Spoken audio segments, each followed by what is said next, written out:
Hello friends, welcome into achievers.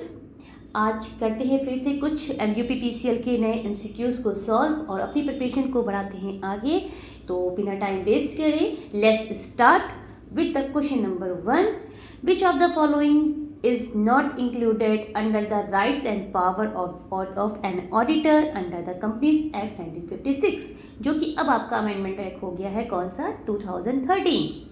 तो ऐसे कौन से राइट्स हैं, पावर हैं, कौन से ऐसे अधिकार हैं, ठीक है, जो कि किसी ऑडिटर को नहीं दिए जाते हैं या नहीं इंक्लूडेड है किस में, as per companies act 1956 amendment act 2013। तो here is the options: right to view a book account, right to call a general meeting, right to receive a notice and attend the general meeting, right to make a statement in a general assembly. The correct answer is option number B, right to call for a general meeting. General meeting कौन बुलाता है? सिर्फ board of directors बुलाते हैं। तो उसको बाकी सारे राइट्स हैं, वो बुक देख सकता है, कोई नोटिस आई है उसे अटेंड कर सकता है, ठीक है। जनरल असेंबली में कोई भी उसको नोटिफिकेशन देनी है, कोई भी स्टेटमेंट बतानी है, that he can do it also, but उसे एक जनरल मीटिंग बुलाने का राइट नहीं होता है। एनुअल जनरल मीटिंग जो होती है वो कौन बुलाता है? सिर्फ और सिर्फ ऑडिटर बुलाते हैं, ठीक है। ऑडिटर ही उस सॉरी वो सिर्फ बोर्ड ऑफ डायरेक्टर बुलाते हैं। तो आपका करेक्ट आंसर है option number B, right to call for a general meeting is not a right and power of an auditor. Next question: for the claiming exemption under section 54 of income tax, the assessee should purchase residential property. तो अगर उसे under section 54 में income tax के अंदर, ठीक है, long term capital gain के अंदर अगर किसी भी असेसी को, assessee who is the assessee, मैंने बोला था असेसी के अंदर आपके इंडिविजुअल्स, आपकी कंपनी, फर्म, एलएलपी, पार्टनरशिप, सभी तरीके के लोग आपके एसएससी होते हैं। जो टैक्स पे करते हैं, जिनका टैक्स असेसमेंट होता है, दे आर कॉल्ड एसएससीज। सो एग्जेम्पशन अंडर 54 सेक्शन 54 के अंदर अगर उन्हें एग्जेम्पशन क्लेम करनी है किसी रेसिडेंशियल प्रॉपर्टी की, तो उस क्लेमिंग करने की क्या क्राइटेरिया है? उन्हें इस ऑप्शन नंबर जो है C is the correct answer, उन्हें फर्स्ट 1 ईयर बिफोर और 2 years after the date of transfer, जब भी वो ट्रांसफ़र करते हैं, जब भी उसको सेल करते हैं, उससे 1 साल पहले या 2 साल बाद उन्हें अपनी रेसिडेंशियल प्रॉपर्टी खरीद लेनी है। तो option number C is the correct answer, 1 year before and 2 years after the date of transfer. Next question: a sole trader, for a sole trader income tax is a, किसी भी soul trader के लिए, कोई भी soul trader जो खुद का उसका सिंगल बिजनेस है, ठीक है, he is the owner of his business, उसके लिए इनकम टैक्स क्या है? इनकम टैक्स उसके लिए एक पर्सनल एक्सपेंसेस है। तो option number B is the correct answer, personal expenses. Next question पे आते हैं। Reason for the difference in passbook balance and cash book balance. मैंने आपको पासबुक और बैंक रिकन्सिलेशन स्टेटमेंट के बारे में बहुत अच्छे से बताया था कि बैंक रिकन्सिलेशन स्टेटमेंट कौन बनाता है?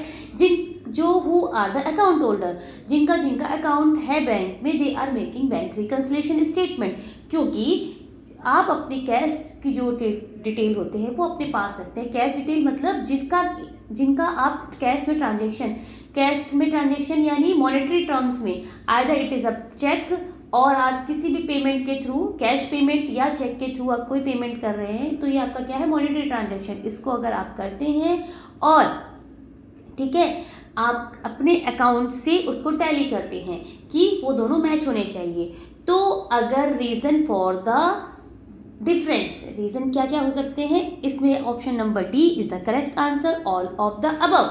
इसके मैंने आपको कुछ क्राइटेरिया बताए थे कि अगर कुछ ऐसे एक्सपेंसेस होते हैं जो आपने कैश बुक में दिखाए, कुछ ऐसे एक्सपेंसेस होते हैं जो आप जब पासबुक अपनी प्रिंट कराते हो या बैंक स्टेटमेंट निकालते हो तो आपको दिखते हैं। कैसे टाइप के? Cheque deposit but not collected, cheque account में डिपॉजिट करा लेकिन पैसे नहीं हुए, यानी किसी भी रीज़न से चेक डिसऑनर्ड हो गया या बाउंस हो गया, आपके अकाउंट में पैसे नहीं आए, लेकिन आपने कैश बुक में उसको दिखा रखा था कि मेरे पास इतने पैसे आएंगे।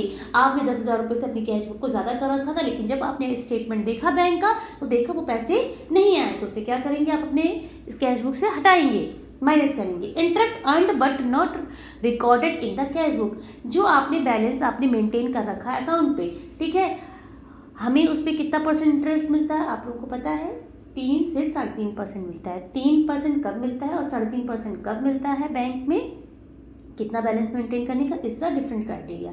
हम बात करते हैं इंटरेस्ट, जो आपको जो भी आपने बैलेंस मेंटेन किया उस पर आपको इंटरेस्ट मिला, आपने क्या किया, उस इंटरेस्ट को आपके पासबुक में तो आया, यानी बैंक स्टेटमेंट में तो आया, लेकिन जब आपने टैली किया तो आपने उस इंटरेस्ट को अपने कैश बुक में नहीं दिखाया, तो कैश बुक में उस अमाउंट को हम बढ़ा देंगे।